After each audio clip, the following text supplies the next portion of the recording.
Election provision for publishers and printers. निर्वाचन में प्रकाशकों और मुद्रकों के लिए प्रावधान।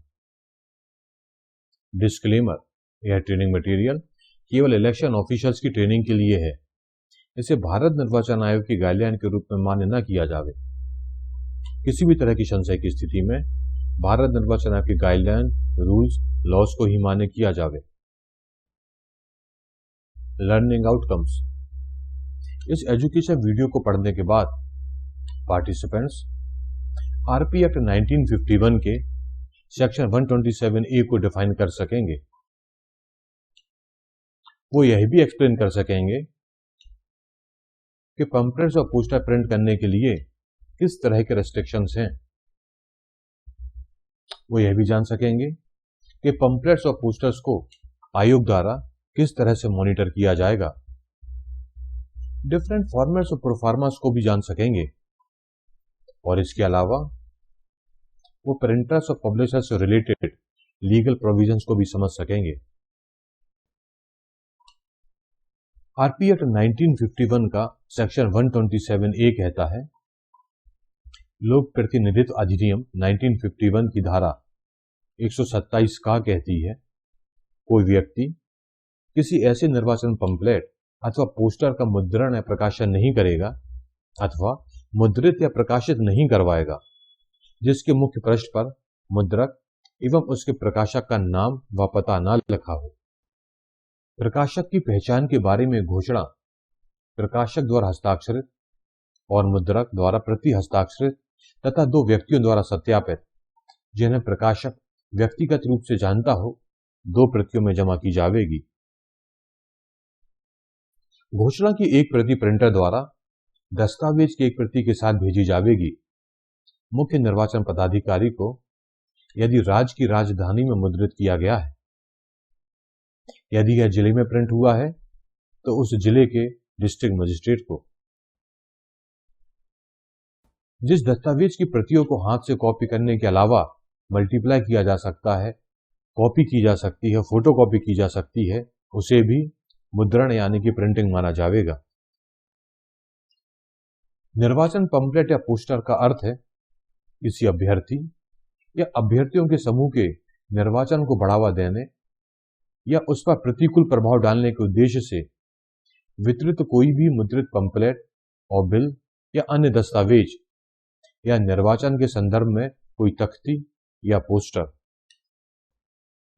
इसमें कोई हैंडबिल, प्ले कार्ड या पोस्टर शामिल नहीं है जो केवल निर्वाचन की बैठक की दिनांक, समय, स्थान और अन्य विवरण या निर्वाचन अभिकर्ताओं या कार्यकर्ताओं को नियमित निर्देशों के लिए मुद्रित किया गया हो। इसका उल्लंघन होने पर 6 माह तक का कारावास या 2000 रुपये तक जुर्माना या दोनों हो सकते हैं। मुद्रक को मुद्रण के 3 दिनों के भीतर प्रकाशक की घोषणा के साथ मुद्रित सामग्री की 4 प्रतियां प्रस्तुत करनी होंगी। मुद्रक को मुद्रित दस्तावेज की प्रतियों की संख्या और ऐसे मुद्रण कार्य के लिए ली गई कीमत के बारे में भी जानकारी देनी होगी। प्रत्येक निर्वाचन पंपलेट, पोस्टर आदि के संबंध में ऐसी जानकारी मुद्रक द्वारा सामूहिक रूप से नहीं बल्कि अलग अलग दी जाएगी। जिला निर्वाचन अधिकारी निर्वाचन की घोषणा के 3 दिवस के भीतर अपने जिलों की सभी प्रिंटिंग प्रेसों को आरपी एक्ट 1951 की धारा 127 का की आवश्यकताओं को इंगित करते हुए लिखेंगे और उनकी बैठक भी लेंगे। किसी भी उल्लंघन पर राज्य के संबंधित कानूनों के तहत प्रिंटिंग प्रेस का लाइसेंस रद्द करने सहित कड़ी कार्रवाई की जाएगी। मुद्रकों को उनके द्वारा मुद्रित किसी भी चुनावी पंपलेट, पोस्टर ऐसी अन्य किसी सामग्री के मुद्रक और प्रकाशक के नाम और पते को प्रिंट लाइन में स्पष्ट रूप से इंगित करना होगा। मुद्रित सामग्री की प्रति और प्रकाशक की घोषणा जैसा कि आरपी एक्ट 1951 की धारा 127A(2) के तहत आवश्यक है, प्रिंटर द्वारा जिला निर्वाचन अधिकारी को भेजी जाएगी और यदि यह राज्य की राजधानी में मुद्रित होती है तो 3 दिवस के भीतर मुख्य निर्वाचन पदाधिकारी को भेजी जाएगी। जैसे ही जिला निर्वाचन अधिकारी को किसी प्रिंटिंग प्रेस से कोई निर्वाचन पंपलेट या पोस्टर आदि प्राप्त होता है तो वह जांच करेगा कि प्रकाशक और प्रिंटर ने कानून की आवश्यकताओं और आयोग के दिशा निर्देशों का अनुपालन किया है या नहीं। मुद्रित सामग्री की एक प्रति जिला निर्वाचन अधिकारी के नोटिस बोर्ड पर प्रदर्शित की जाएगी ताकि सभी राजनीतिक दल, अभ्यर्थी और अन्य इच्छुक व्यक्ति यह जान सकें कि नियमानुसार पालन किया गया है या नहीं। ऐसे सभी मामलों में जहां आरपी एक्ट 1951 की धारा 127A के प्रावधानों का उल्लंघन हो, जिला निर्वाचन अधिकारी द्वारा दोषियों के विरुद्ध सक्षम न्यायालय में शिकायत दर्ज की जाएगी। इन मामलों का व्यापक प्रचार प्रसार भी किया जाएगा और संबंधित अदालतों में सख्ती से पैरवी भी की जाना चाहिए। मुद्रण की लागत दर्शाने वाले विवरणों के साथ मुद्रित सामग्री की प्रतियां शैडो ऑब्जर्वेशन रजिस्टर में सम्मिलित करने के लिए अकाउंटिंग टीम को भेजी जाएंगी। पब्लिशर द्वारा किए जाने वाले डिक्लेरेशन का फॉर्मेट आप स्क्रीन पर देख रहे हैं। इसी फॉर्मेट में प्रिंटर द्वारा भी काउंटर साइन किए जाएंगे। प्रिंटर द्वारा जो इंफॉर्मेशन जिला निर्वाचन अधिकारी को प्रस्तुत की जाती है उसका फॉर्मेट आप स्क्रीन पर देख रहे हैं। अब हम अदर लीगल प्रोविजन देखते हैं जिनके वायलेशन करने पर कार्रवाई की जाती है।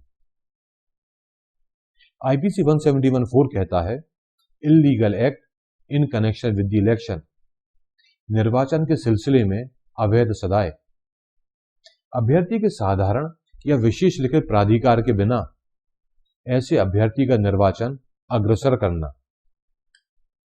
153A कहता है, धर्म, मूलवंश, जन्म स्थान, निवास स्थान, भाषा इत्यादि के आधारों पर विभिन्न समूहों के बीच शत्रुता को बढ़ाना या सौहार्द बने रहने पर प्रतिकूल प्रभाव डालने वाला कार्य करना। आईपीसी का सेक्शन 5052 कहता है, विभिन्न वर्गों में शत्रुता, घृणा या वैमनस्य पैदा या संप्रवृत्त करने वाले कथन या रिपोर्टों का प्रकाशन। आरपी एक्ट 1951 का सेक्शन 125 कहता है,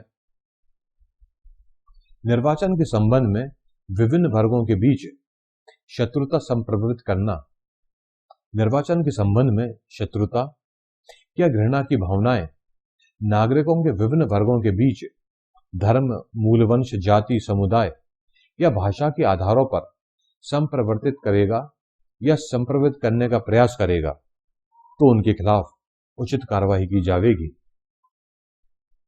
इस एजुकेशन वीडियो में हमने इलेक्शन से रिलेटेड प्रोविजंस देखे जो कि प्रिंटर्स और पब्लिशर्स पर लागू होंगे। यदि आपका कोई डाउट या क्लैरिफिकेशन है तो आप स्क्रीन पर दिख रहे मेल के थ्रू कॉन्टेक्ट कर सकते हैं।